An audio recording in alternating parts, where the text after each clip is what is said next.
Bonjour chers auditeurs de l'ODJ Média, notre chroniqueur invité, Aziz Bousseta, partage son avis et sa réflexion, dans un article qu'il a intitulé « L'État RNI existe-t-il ?», qu'on écoutera ensemble dans ce podcast.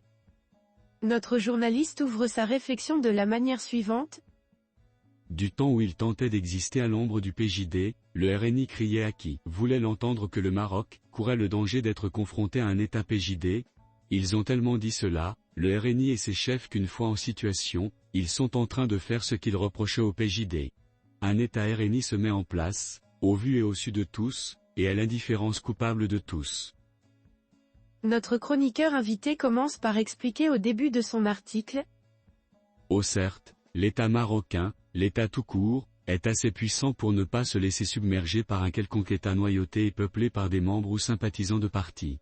Mais cela est valable pour un parti à idéologie, comme l'Istiklal, le PJD, l'Union socialiste des forces populaires, s'ils avaient encore été capables de faire cela.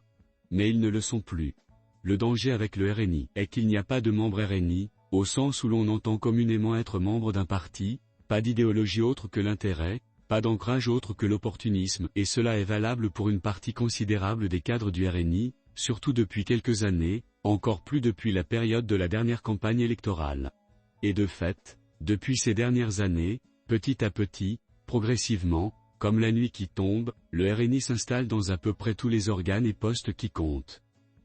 Prenons les territoires, par exemple, au lendemain des élections, on avait vendu l'idée que la répartition des régions sur les partis était égalitaire, soit 4 régions pour chacun des partis formant la majorité, cela fait 12, le compte y est. Mais à y regarder de plus près, le RNI s'est arrogé les présidences de Souss-Massa, Tanger-Tétouan à l'Osema, Draâta-Filalt et Guelmim-Oued-Noun, et des mairies des grandes villes des régions qu'il ne préside pas, ainsi de Casablanca, Mohamedia, Rabat, Fès, Meknès, Oujda, dirigées par des maires RNI.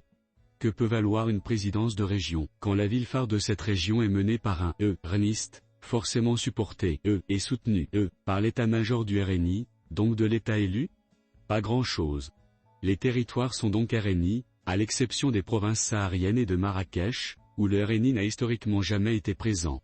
Sur le plan des affaires, de l'investissement et de l'entreprise, les choses sont encore plus marquées. À la Confédération générale des entreprises au Maroc, par exemple, et depuis la présidence éphémère de Salah Eddine Mezouar, 2018 à 2019, lequel avait été plus ou moins soutenu par le RNI, ce parti et ses chefs sont en bonne position d'influence, nichés dans les lieux de pouvoir de la Confédération. Souvenons-nous de ce rapide et très désordonné rétropédalage de l'actuel président Chakib Alj, après son audace inouïe de critiquer le gouvernement et son recadrage tout aussi virulent par le chef du gouvernement Aziza Kanouche. Jamais, de mémoire de patron, un président de la Confédération générale des entreprises au Maroc ne s'était incliné avec autant de dévotion face à un froncement de sourcils du gouvernement. Et le récent transfert des cris de la tutelle de l'intérieur à celle de la présidence du gouvernement confirme la mainmise du gouvernement, donc du RNI, sur l'investissement. Et qui est le ministre de l'investissement, et même de la convergence et de l'évaluation des politiques publiques, c'est-à-dire le véritable numéro 2 du gouvernement régalien? Mohsin Djazouli.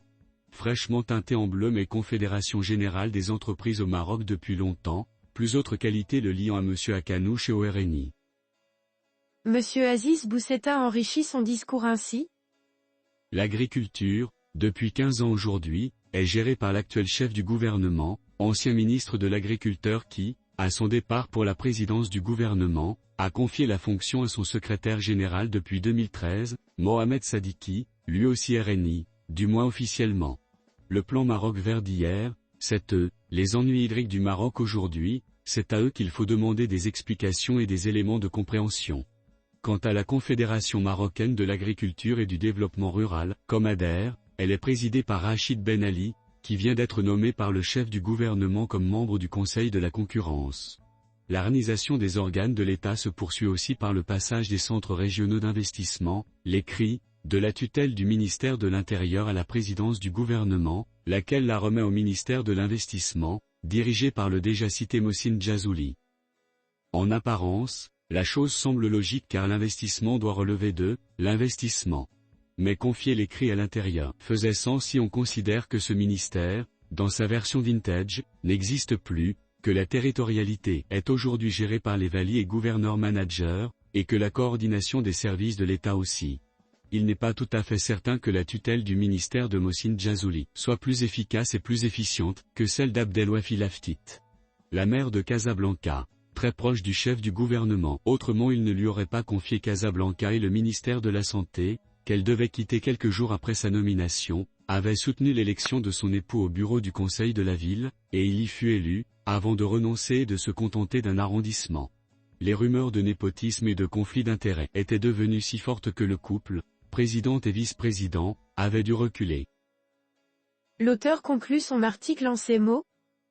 Enfin, liste non exhaustive, le comportement du chef du gouvernement consistant à voler la vedette à ses ministres tel que cela a été longuement décrit dans le magazine Tel Quel, numéro 1065 du 17 novembre 2023, montre l'ampleur de la domination du RNI sur la majorité. En off, les ministres non RNI se plaignent de cette situation, et attendent un revers de fortune pour régler leurs comptes.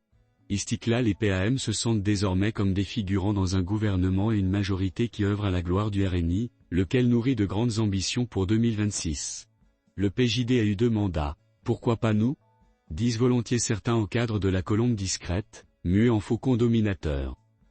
Lors du débat national qui avait lieu sur la nouvelle définition du quotient électoral, pour les élections de 2021, l'actuel président de la Chambre des représentants Rachid Talbi Alami expliquait et justifiait cette méthode de calcul par la volonté d'empêcher la domination d'un parti sur les autres, cette domination pouvant être idéologique, communautaire, financière ou autre.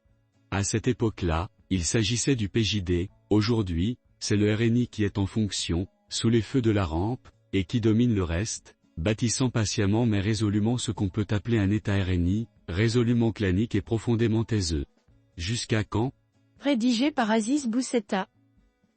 Merci d'avoir écouté ce podcast de l'ODJ Media. N'hésitez surtout pas à nous suivre sur nos réseaux sociaux, Instagram, Facebook, TikTok, LinkedIn et Twitter. Alors, on se dit au prochain podcast de nos chroniqueurs invités, et à très bientôt.